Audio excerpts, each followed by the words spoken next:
Hello, friends. This is Dave Hurwitz, executive editor at ClassicsToday.com, here with Ripe for Reissue. This was a request.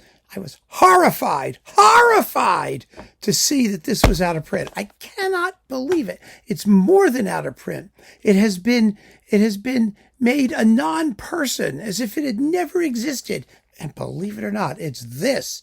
Heifetz plays great violin concertos, a fabulous RCA budget box containing what is essentially his stereo RCA concerto recordings, like all of them, on 6 CDs at a very reasonable price. Okay, no notes, who cares? You've got like essential, fabulous Heifetz, all recorded in the late 50s and early 1960s. And these budget boxes, I guess, have mostly disappeared, frankly. But I went to Amazon because you mentioned it, and I went to Amazon, and I put in Heifetz Great Violin Concertos, or Heifetz Plays Great Violin Concertos, and I got 7 pages of results, and this wasn't on any of them. So what gives? At least usually on Amazon, things go out of print, but they never leave.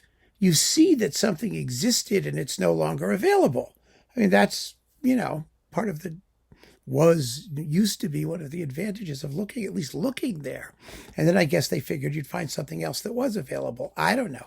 Now, there are many recordings in this set that are available separately at full price, but this was a steal.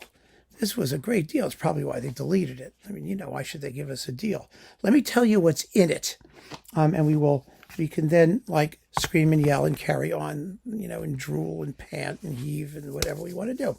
Beethoven Violin Concerto with the Boston Symphony and Munch. Yo, baby. Tchaikovsky with Chicago and Reiner. Okay, I mean, these are classics. We know how iconic these are. We've talked about them before. The Brahms with Reiner in Chicago. That's amazing. It's incredible. The Sibelius with the Chicago Symphony and Walter Handel. I mean, Heifetz as much as owned the Sibelius in the first half of the 20th century anyway, and it was because of him that the work really entered the repertoire. And then we've got the Bruch First Violin Concerto and Scottish Fantasy. They're both with Malcolm Sargent, actually, in the New Symphony Orchestra of London. And then the Mendelssohn with the Boston Symphony and Bunch, with the fastest and most amazingly played finale you'll ever hear in your life. Some people have said sniffily. They sniff. Oh, I don't like it that quick. Well, too bad. It sounds amazing. When it's played that well, it's not breathless. It's played, and it's that quick.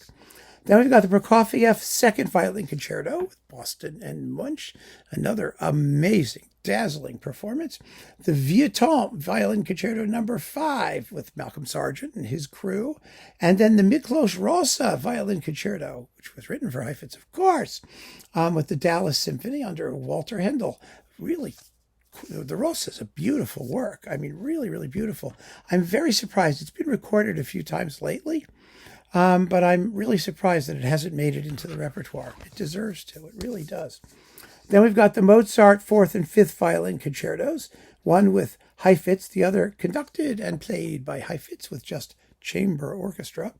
And then the Symphonie Concertante for violin, viola. Oh, that's so amazing, with William Primrose under the RCA Victor Symphony with Isler Solomon conducting.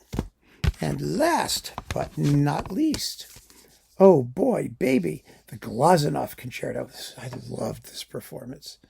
Oh my gosh, I just loved it. That's with the RCA Victor Symphony and Walter Handel. The Brahms Double Concerto with Heifetz, Piatigorsky, and Wallenstein. The Bach Concerto for 2 violins with Erich Friedman. And Vivaldi's Concerto for violin and cello. It's RV 547, if you care, with Piatigorsky. I mean, wow. What an assortment of goodies.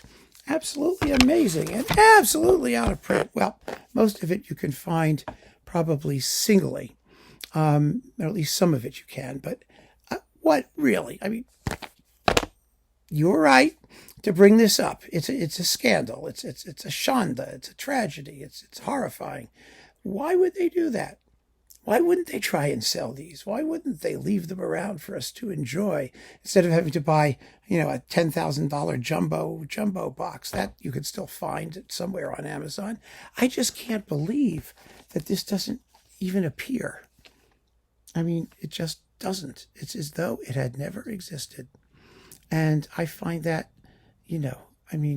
absolutely appalling, atrocious, disgraceful. So there you have it.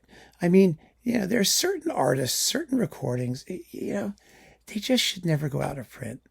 Look, if they want to release them at full price, or they want to make an edition and keep it, fine.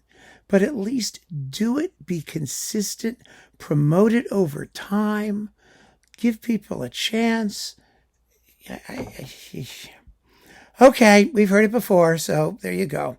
Keep on listening, friends. Thanks for joining me. Take care.